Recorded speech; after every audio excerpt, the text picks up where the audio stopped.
Assalamualaikum warahmatullahi wabarakatuh. Ada pertanyaan ya.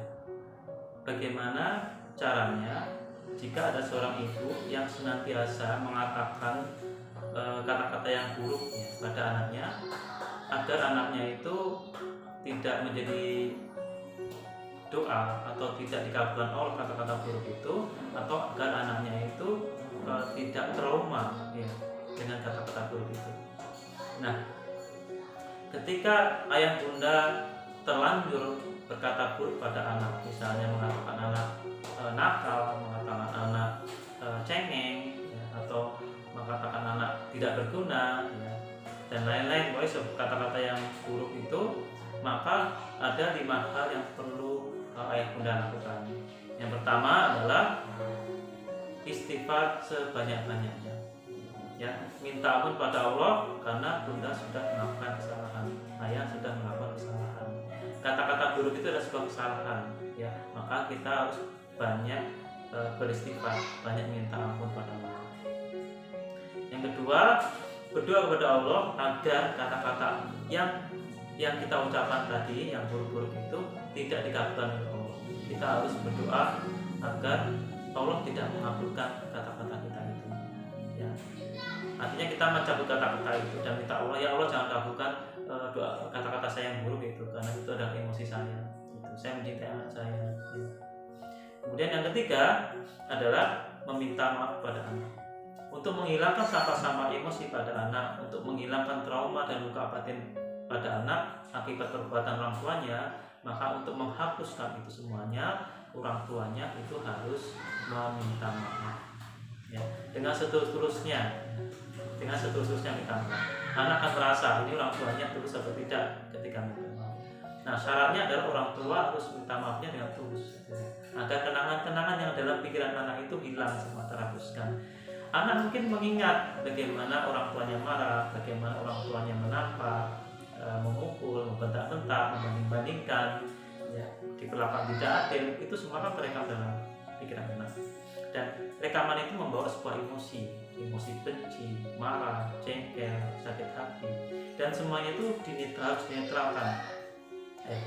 Salah satu cara menetralkan itu adalah dengan meminta maaf dengan setulus-tulusnya kepada anak.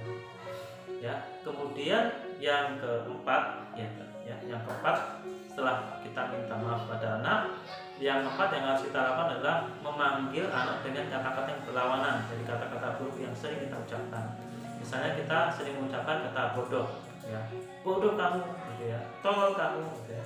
Nah, maka kita ganti dengan kata-kata yang berlawanan, misalnya pandai, cerdas, baik, gitu ya. Misalnya anak baik sini, gitu ya. Anak baik sini, ayah mau cerita nih, gitu ya. Oh, anakku yang pandai, yang cerdas, yang soleh, luar biasa ya, ujiannya bagus, gitu. Misalnya kalau kita ingin memuji anak kita, jadi berbanyak memproduksi kata-kata yang berlawanan dengan kata-kata yang sering kita ucapkan. Ayah bunda hati-hati ya ketika kita melabeli anak ya. Ketika kita misalnya melabel anak itu dengan kata-kata bodoh, tolong, terus kemudian ya kata-kata yang jenis itu, maka kata-kata itu akan terekam dalam diri anak. Ya, anak akan merekam kata-kata itu dan terekam dalam bawah sadar, dan itu akan benar-benar menjadi kenyataan. Anak akan meyakini bahwa dirinya itu bodoh, dirinya itu tolol. Ya, orang tuanya ya, yang mengatakan itu, maka tentu saja itu anak itu pasti meyakini. Dan ingat ya ayah bunda, anak yang usia 0 sampai 7 tahun ya, itu gelombang otaknya itu ada di dalam gelombang otak theta atau hipnosis. Apa yang dikatakan itu pasti diyakini ya, karena ketika itu anak itu apa yang didengar oleh orang tuanya itu dia yakini. Kalau orang tuanya sering mengatakan yang negatif, dia akan meyakini bahwa dia memang seperti itu. Kalau orang tuanya sering mengatakan cengeng gitu ya, karena gampang menangis, maka dia meyakini bahwa saya itu adalah anak yang cengeng. Itu terekam dalam pikiran bawah sadarnya, dan kehidupan selanjutnya dia akan menjadi anak yang cengeng seperti itu. Nah, ini penting sekali ya, bahwa apa yang disampaikan orang tua, guru itu diyakini oleh anak kita. Ya.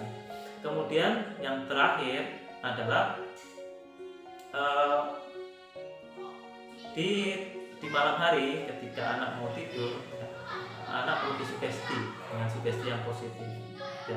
Bisa ayah bunda cerita dengan tema-tema yang positif ya tentunya ya. Tema-tema misalnya anak nakal ya, ceritanya dengan tema-tema yang sosok orang yang baik yang bisa menginspirasi si anak. Atau ayah bunda bisa memijit-mijit anak, mengelus-ngelus kepala anak, punggung anak sambil disugesti ya, sambil disugesti misalnya Budi Budi alhamdulillah mulai saat ini dan seterusnya Budi adalah anak yang baik, anak yang rajin ibadahnya, anak yang soleh. Entah kenapa Budi merasa mulai saat ini dan seterusnya ya, Budi adalah anak yang antusias ya, anak yang hebat, yang rajin ibadahnya, rajin belajarnya, dan alhamdulillah ya Budi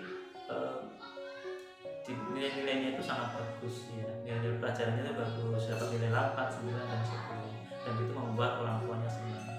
Intinya ketika tidur ya 5 menit sampai 10 menit orang tua bisa berperan dengan membuat kondisi anak nyaman, mijit anak, mengurus-urus dan memberikan sugesti. Karena di waktu-waktu itu adalah waktu di mana pikiran bawah sadar itu membuka lebar dan semua informasi itu bisa langsung masuk ke pikiran anak. Nah makanya kenapa dibiasakan ya ketika anak mulai tidur itu diiringi dengan murotal, itu sangat bagus untuk perkembangan otak anak. Mungkin itu ya bunda ya, tips ketika ayah bunda terlanjur berkata-kata buruk pada anak ya, untuk menghilangkan semuanya, menghilangkan agar kata-kata itu tidak menjadi doa, agar kata-kata itu tidak diyakini oleh anak dan tidak menjadi trauma ya, kepada anak. Maka 5 tips itu yang perlu ayah bunda lakukan di rumah. Terima kasih. Assalamualaikum warahmatullahi wabarakatuh.